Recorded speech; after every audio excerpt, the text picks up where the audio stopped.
ఈ ఉదయమున నీవు ఎవ్వరినీ కలుసుకొనక ముందు ప్రభువును కలుసుకో.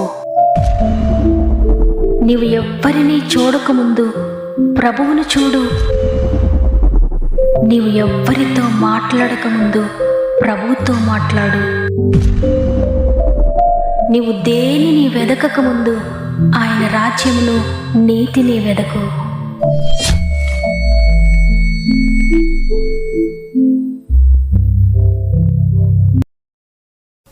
Praise the lord.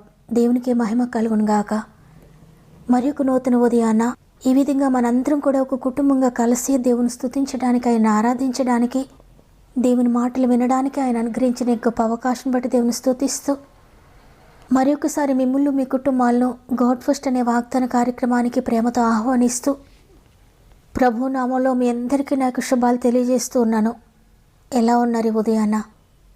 దేవుని రెక్కల చాటున భద్రపరచబడి మీరంతా బాగున్నారని, ఈ నూతన సంవత్సరంలో దేవుని సహాయంతో మీరు ముందుకు వెళ్తున్నారని నమ్ముతున్నాను. ఒకవేళ ఈ నూతన సంవత్సరంలో కూడా మీ పరిస్థితులన్నీ మీకు వ్యతిరేకంగా ఉన్నా కలవరపడకండి. మీ మార్గములన్నీ సరళం చేసి మీ జీవితాన్ని సరిచేసే ప్రభు ఉన్నారు. ప్రతిరోజు అని మీతో మాట్లాడుతున్నారో ఆ మాట నిజమైనది, సజీవమైనది. కాబట్టి దేవుని మాట గట్టిగా నమ్మండి, నమ్మి స్వాధీనం చేసుకోండి. ప్రార్థన ద్వారా దేవుడు మాట్లాడిన మాటను రోజంతా కూడా మీ నోటితో పలుకుతూ, మీరు మాట సెలవిచ్చారు కదయ్యా, నా జీవితంలో నెరవేర్చినందుకు వందనాలని దేవుని స్తుతిస్తూ ఉండండి. ఆ వాగ్దానాన్ని తప్పక మీరు పొందుకుంటారు. దేవుడు త్వరలోనే మీ జీవితంలో నెరవేరుస్తాడు. ఇంకా మీరు ఎవరైనా శోధనల సమస్యల్లో ఉంటే కామెంట్ రూపంలో నాకు తెలియచేయండి. మీ ప్రతి ప్రార్థన అవసరతను భారం కలిగి మీ అందరి కొరకు ప్రార్థిస్తున్నాను. మన ఆత్మీయ కుటుంబం అంతా కూడా మీ కొరకు ప్రార్థిస్తున్నారు. మీరు కూడా మీకు అనుకూలమైతే తప్పకుండా కామెంట్స్ అనేది చదవండి. వ్యక్తిగతంగా అందరి కొరకు ప్రార్థించండి. మనందరం కలిసి వాక్యం చివరిలో అందరి కొరకు ప్రార్థన చేద్దాం. దేవుని సహాయాన్ని పొందుకుందాం. సమస్త మహిమ ఘనత ప్రభావములు దేవునికి చెల్లునుగాక. ఈరోజు ప్రభు మనకిస్తున్న తన బలమైన వాక్కును చూద్దాం. ప్రకటన గ్రంథము 7వ అధ్యాయము 17వ వచనము చివరి మాట, దేవుడే వారి కన్నుల నుండి ప్రతి బాష్ప బిందువును తుడిచివేయును. ఆమేన్. మీ కన్నీళ్లకు దేవుడు జవాబు ఇవ్వబోతున్నాడు. మీ ప్రతి కన్నీటి బిందువులను తుడిచివేసి మిమ్మల్ని గొప్ప నిరీక్షణతో నింపుతున్నారని దేవుడు ఈరోజు మీకు వాగ్దానం ఇస్తున్నారు. చూడండి, ప్రతి మనిషి యొక్క కన్నీటికి, ప్రతి ఒక్కరి కన్నీటికి ఒక బలమైన కారణం ఉంటుంది. ఈరోజు నువ్వు కన్నీరు కార్చడానికి కారణం ఏదైనా కావచ్చు. నీ జీవితంలో ఎదురయ్యే ప్రశ్నలకు, నీ కన్నీళ్ల వెనుక దాగి ఉన్న ప్రతి కారణానికి సమాధానం ప్రభువులో ఉంది. ఒకవేళ నీకు వెంటనే పరిష్కారం కనిపించడం లేదు, నీ ప్రార్థనకు జవాబు రావడం లేదు, నీ కన్నీళ్లు తుడిచినట్లుగా నీకు కనిపించడం లేదు, అయినా సమాధానం లేని స్థితిలో నీవు లేవు. ఎందుకంటే సమాధానాన్ని ఇచ్చే దేవుని చేతిలోనే ఉన్నావు. నా కన్నీరు ఎవ్వరికి అర్థం కాదు, నా కన్నీటి బాధను గురించి నేను ఎవరికి చెప్పుకోలేనని, ఎవరికీ చెప్పుకోలేని సమస్యలతో నువ్వు సతమతం అవుతున్నావేమో. అయినప్పటికీ కూడా నీ సమస్యలన్నిటికీ ప్రభు దగ్గర సమాధానం ఉంది. నీ ప్రతి సమస్యకు ఆయనే సొల్యూషన్. ఎందుకంటే నీ కన్నీటి భాష ప్రభువుకు తెలుసు. నువ్వు మూలుగుతున్న మూలుగు యొక్క భాష ఆయనకు తెలుసు. నీ అంతరంగముల విచారములు హెచ్చగా అవన్నీ కూడా ఆయనకు తెలుసు. మాట నీ నాలుకకు రాకమునుపే నీ హృదయాన్ని పరిశీలిస్తున్నాడు. ఆయనకు తెలుసు నీ కన్నీటి భాష, నీ మూలుగు యొక్క భాష. మనుషులైతే నువ్వు ఏడుస్తుంటే ఎందుకు ఏడుస్తావని అడుగుతారు. అయితే ప్రభు నీ కన్నీటి భాష నెరిగినవాడు. నువ్వు కన్నీరు కారిస్తే నువ్వెందుకు కన్నీరు కారుస్తున్నావో నీ అంతరంగంలో నా ఘోష కూడా ఆయన వింటున్నాడు. అందువల్ల మనుషులకు నీ కన్నీటి భాష అర్థం కాకపోయినా నీ భాషను అర్థం చేసుకుని ప్రభు ఉన్నాడు. ధైర్యం తెచ్చుకో. నువ్వెంతగా కృంగిపోతున్నావో, నీ బాధ, నీ గాయము ఎంత లోతుగా ఉన్నా అంత లోతులోనికి ప్రభు వస్తాడు నిన్ను బాగు చేయడానికి. నీ గాయాన్ని ఆయన చూస్తున్నాడు, నీ బాధను ఆయన చూస్తున్నాడు, నీ కన్నీటిని ఆయన చూస్తున్నాడు. కాబట్టి నన్ను ఎవరు అర్థం చేసుకుంటారు, నా కన్నీటి భాషను ఎవరు వింటారు, ఎవరికి తెలుస్తుందని ఎంత మాత్రం కలవరపడద్దు.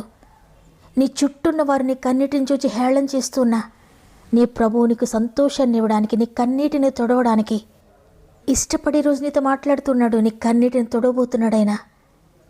నా కన్నీటి భాష, నా కన్నీటి ఘోష తెలిసిన నీవు నాకుండగా ఈ లోకంలో ఎవ్వరు నన్ను పట్టించుకోకపోయినా నేను ఒంటరిని కాదయ్యా అని దేవుని బట్టి ధైర్యం తెచ్చుకోండి.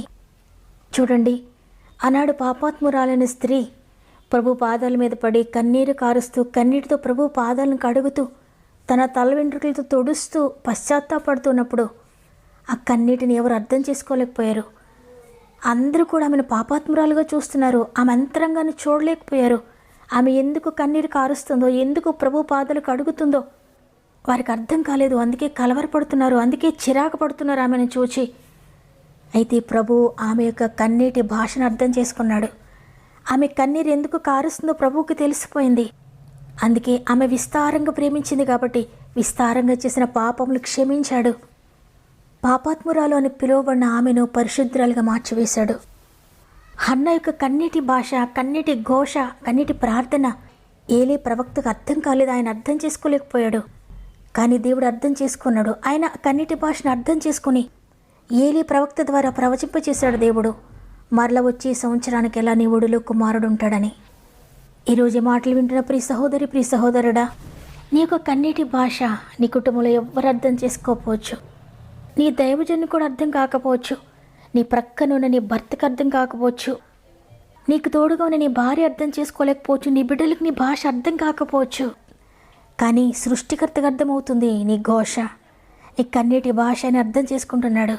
అందుకే రోజు నీతో మాట్లాడుతున్నాడు ఆయన. ఎవ్వరికి అర్థం కాకపోయినా భయపడొద్దు, ఎవ్వరు నీకు లేకపోయినా భయపడొద్దు. అందరూ నువ్వు కన్నీరు కారుస్తున్నావని నిన్ను హేళన చేస్తున్నా భయపడొద్దు. నిత్యము దుఃఖంతో ఉంటావేంటని నిన్ను బాధిస్తున్నా భయపడొద్దు. నీ భాష దేవునికి అర్థమవుతుంది. ఈ భూమిపై ఎన్ని కోట్ల మంది ఉన్నారో, ఎంతమంది ఎన్ని భాషలు మాట్లాడుతున్నారో ప్రతి భాష ఆయనకు తెలుసు. ప్రతి పక్షుల భాష ఆయనకు తెలుసు. ప్రతి జంతువుల భాష ఆయనకు తెలుసు. నీ కన్నీటి ఘోష కూడా ఆయనకు తెలుసు. ఆ భాష ఆయనకు అర్థమవుతుంది కాబట్టి ఆయన నీకు జవాబిస్తాడు, నీ కన్నీటిని తుడుస్తాడు. ఈ లోకంలో ఆ కన్నీటి భాష ఎవరు అర్థం చేసుకోలేకపోతున్నారు కాబట్టి నీ కన్నీటిని తుడవలేకపోవచ్చు, నీకు సమాధానం ఇవ్వలేకపోవచ్చు. అయితే నిన్ను అర్థం చేసుకున్న ప్రభువు నీకుండగా ఇకెందుకు భయపడతావు? ఇక భయపడనని చెప్పండి. అయ్యా నీవు నాకు తోడుగా ఉండి నేను ఇక భయపడినయ్యా. నా భాషను, నా ఘోషను అర్థం చేసుకున్న ప్రభువు నువ్వు నా ప్రక్కనుండగా నా చుట్టుప్రక్కల వారు ఎవరు ఏమన్నా నేను భయపడినయ్యా, నేను ఏడవనయ్యా, కన్నీరు కార్చనయ్యా. నా భర్త ఏమన్నా నేను ఏడవనయ్యా, నా భార్య కాదన్నా నేను కన్నీరు కార్చనయ్యా. బంధువులు, స్నేహితులు ఎవరు ఏమంటున్నా నేను కన్నీరు కార్చిన తండ్రి, నా కన్నీటిని తుడిచి నీ ఉండగా నీ దగ్గరే నేను కన్నీరు కారుస్తానయ్యా. నీతోనే నా బాధ చెప్పుకుంటానయ్యా. నీ సన్నిధిలోనే మోకరించి నేను కన్నీటితో మొరపెట్టుకుంటానయ్యా. నీవే నాకు ఆశ్రయమయ్యా, నీవే నాకు దిక్కయ్యా అని అన్న ఏ విధంగా దేవుని సందులోకి వెళ్ళి మొరపెట్టుకుందో, కన్నీరు కార్చిందో, తన హృదయంలో ఉన్న బాధంతా ప్రభువు సందులో చెప్పుకుందో, ఆ విధంగా నీ హృదయంలో ఎంత బాధ ఉందో, నీ గుండె ఎంత బరువుగా ఉందో, ఎన్ని విషయాల గురించి కన్నీరు వస్తుందో, ఎవ్వరికి తెలియకుండా బాత్రూంలోకి వెళ్ళి ఏడుస్తున్నావేమో, ఎవ్వరికి కనబడకుండా దుప్పటి కప్పుకొని ఏడుస్తున్నావేమో, ఎవ్వరికి తెలియకుండా చీకటిలో ఏడుస్తున్నావేమో. ఏ స్థితిలో నువ్వు ఏడుస్తున్నా, ఎంత బాధలో నువ్వు ఏడుస్తున్నా, నీ గుండె కోత ఎంత భయంకరంగా ఉండి ఏడుస్తున్నా ప్రభువుకు తెలుసు. ఆయన నిన్ను మర్చిపోడు. విడువని ఎడబాయని ప్రేమ ఆయనది. ఎప్పటికీ నిన్ను విడిచిపెట్టడైనా. పర్వతములు తొలగిపోయిన, మెట్టలు తత్తరిల్లినా ఆయన కృప నిన్ను విడిచిపెట్టదు. ఆయన ప్రేమ నిన్ను విడిచిపెట్టదు. నిత్యము నీతో ఉండేది ఆయన కృప. శాశ్వతమైన ప్రేమ ఆయనది. కాబట్టి ఈరోజు ఈ మాటలు వింటున్న ప్రియ చెల్లి, ప్రియ తమ్ముడు, ప్రభు సన్నిధిలో మోకరిస్తావా? ఒక్క నిమిషం నాతో పాటు దేవునికి చెప్పుకొని హృదయంలో ఉన్న బాధ, వేదన ఆయన సన్నిధిలో మొరపెట్టుకో. ఆయన సన్నిధిలో గోజాడు. ఆయన నీకు తప్పక జవాబిస్తాడు. నీ కన్నీటిని తుడుస్తాడు. ఆయన నిన్ను అర్థం చేసుకుంటాడు. ప్రతి కారణాన్ని తీసివేసి నీ కన్నీటిని తుడవబోతున్నాడు. ఎంతమంది వాగ్దానాన్ని నమ్ముతున్నారో ఒక్క నిమిషం నాతో మోకరిస్తారు. అందరం కలిసి ప్రభు సన్నిధిలో ప్రార్థన చేద్దాం. ఆయనను స్తుతిందాం. ఆయనను ఘనపరుస్తూ తండ్రి నీవు ఇచ్చిన వాగ్దానం బట్టి వందనాలని దేవునికి మన జీవితాలను సమర్పించుకుంటూ ప్రార్థన చేద్దాం. తండ్రి నీకు వందనాలు, స్తుతులకు పాత్రుడా నీకు వందనాలు. హల్లెలూయా, హల్లెలూయా, హల్లెలూయా. Thank you Father, thank you Jesus, thank you Holy Spirit. పరిశుద్ధుడా నీకు వందనాలు. అద్భుతాలు చేసే దేవా నీకు వందనాలు. లేని వాటిని ఉన్నవాటిగా పిలిచే తండ్రి నీకు వందనాలు. జీవితాలు మార్చే దేవా నీకు వందనాలు. హృదయాలు మార్చే దేవా నీకు వందనాలు. పరిస్థితులన్నిటిని మార్చే దేవా నీకు వందనాలు. జీవితాలను కట్టే దేవా నీకు వందనాలు. కుటుంబాలను కట్టే దేవా నీకు వందనాలు. పడిపోయిన వారిని లేవనెత్తే దేవా నీకు వందనాలు. కృంగిన వారిని లేవనెత్తే దేవా నీకు వందనాలు. అయ్యా, నీ కృపను బట్టి మరి ఒక దినాన్ని మాకు అనుగ్రహించి మరి ఒక వాగ్దానంతో మమ్మల్ని బలపరిచారు. నేనున్నాను, భయపడొద్దని నీ మాట ద్వారా ధైర్యపరిచారు తండ్రి. ఎంతమంది ఉదయాన కన్నీటితో ఈ మాటలు వింటున్నారో, కన్నీటితో వేడుకుంటున్నారో పరిశుద్ధాత్ముడా, ప్రతి కన్నీటి భాషను ఎరిగిన దేవా, వారి యొక్క కన్నీటికి కారణాలన్నిటికీ మీరు జవాబిస్తున్నందుకు వందనాలు. వారి ప్రతి కన్నీటి బిందువును కూడా మీరు తుడిచి వేస్తున్నందుకు వందనాలు. నైనా వారి శరీరాన్ని గురించి కన్నీరు కార్చకుండా, వారి శ్రమలను గురించి కన్నీరు కార్చకుండా, వారి వ్యాధుల గురించి కన్నీరు కార్చకుండా, నశించిపోయే ఆత్మల కొరకు కన్నీరు కార్చే స్థితిలోనికి మీరు తీసుకొస్తున్నందుకు వందనాలు. భక్తుడు అంటున్నాడు, నా జనులో హతమైన వారిని కూర్చిన కన్ను కన్నీటి ఊటుగాను, తల జలమయముగాను ఉందని. అయ్యా, అటువంటి స్థితిలోనికి మీరు తీసుకొస్తున్నందుకు వందనాలు. మా ఆత్మీయ కుటుంబం అంతటికీ నశించిపోయే ఆత్మల కొరకు కన్నీరు కార్చే స్థితిని మీరు దయచేస్తున్నందుకు వందనాలు. మీకు అసాధ్యమైంది ఏది లేదయ్యా. మాట ఇచ్చి నెరవేర్చే దేవుడు నాయనా. మీరు మాట ఇచ్చారంటే తప్పక నెరవేరుస్తావయ్యా. మీ మాటలో శక్తి ఉందయ్యా, మీ మాటలో జీవం ఉంది నాయన. ఇది రోజు మాతో మాట్లాడారు. ఆ మాట ప్రతి ఒక్కరి జీవితంలో జీవాన్ని కలిగిస్తుందని, ప్రతి జీవితాన్ని నిలబెడుతుందని, ప్రతి జీవితాన్ని బ్రతికిస్తుందని నమ్ముతున్నాను. నమ్మిన వారందరి జీవితాలు వాగ్దానం నెరవేరుస్తున్నందుకు వందనాలు. మరి ముఖ్యంగా తండ్రి, ఎంతమంది అయితే సమస్యల శోధనలో ఉండి ప్రార్థన అవసరాలు తెలియజేస్తున్నారో అందరినీ కూడా జ్ఞాపకం చేసుకోండి అయ్యా. ప్రతి కామెంట్ మీద యేసు రక్తాన్ని ప్రోక్షిస్తున్నాను. ప్రతి కుటుంబంని చేతులు పెడుతున్నాను. ప్రతి సమస్యని అప్పగించుకుంటున్నాను అయ్యా. మీరు జోక్యం చేసుకుంటున్నందుకు వందనాలు. ప్రతి కుటుంబంలో మీరు అడుగు పెట్టి వారి సమస్యలన్నింటినీ సాల్వ్ చేస్తున్నందుకు వందనాలు. ప్రతి జీవితంలో మీరు అడుగు పెడుతున్నందుకు, దేనిని గురించి అయితే వారు సఫర్ అవుతున్నారో, దేనిని గురించి ఏడుస్తున్నారో, ఏది వారికి ఆటంకంగా ఉందో, ఏది వారిని భయపెడుతూ ఉందో, ఏ విషయం వారిని బాధ పెడుతుందో, ఏ విషయాన్ని గురించి వారు దిగులు పడుతూ ఉన్నారో, ప్రతి విషయంలో మీరు జయం దయచేస్తున్నందుకు వందనాలు. ఆత్మీయంగా పడిపోయిన వారిని లేవనెత్తండి. రక్షణ కార్యములు జరిగించిన ప్రతి కుటుంబంలో ఆర్థికంగా పడిపోయిన వారిని లేవనెత్తండి అయ్యా. మానసికంగా నలిగిపోతున్న వారిని లేవనెత్తండి అయ్యా. అనారోగ్యంతో పడిపోయిన వారిని లేవనెత్తండి అయ్యా. కోర్టు కేసులో ఉన్న వారికి విడుదల ప్రకటిస్తూ ఉన్నాను. అప్పుల్లో బంధించబడిన వారికి యేసునామములో విడుదల కలుగునుగాక. ఆర్థికంగా నష్టపోయి ఇతరుల చేతిలో ధనాన్ని పోగొట్టుకున్న వారి జీవితాల్లో అద్భుతం చేస్తున్నందుకు వందనాలు తండ్రి. రావాల్సిన ధనం అందకుండా లేట్ అవుతున్న బిడ్డల జీవితాలు అద్భుతం చేస్తున్నందుకు వందనాలు. ల్యాండ్ ఇష్యూస్ నుండి విడుదల ప్రకటిస్తున్నాను. ఎంతమంది నలిగిపోతున్నారో పొలం సమస్యలతో, అద్భుతం చేస్తున్నందుకు వందనాలు. వ్యాపారాలను దీవించండి అయ్యా. వ్యవసాయాలను దీవించండి. పాడి పంటలను దీవించండి. చేతి పనులను దీవించండి. డ్రైవింగ్ చేసిన బిడ్డలందరికీ తోడే ఉండండి. స్వంత గృహాలైన బిడ్డలు చక్కటి గృహాలు దయచేస్తున్నందుకు వందనాలయ్యా. గర్భఫలం లేక ఎంత ఏడుస్తూ ఉన్నారో ప్రతి గర్భమును ముట్టండి నాయన.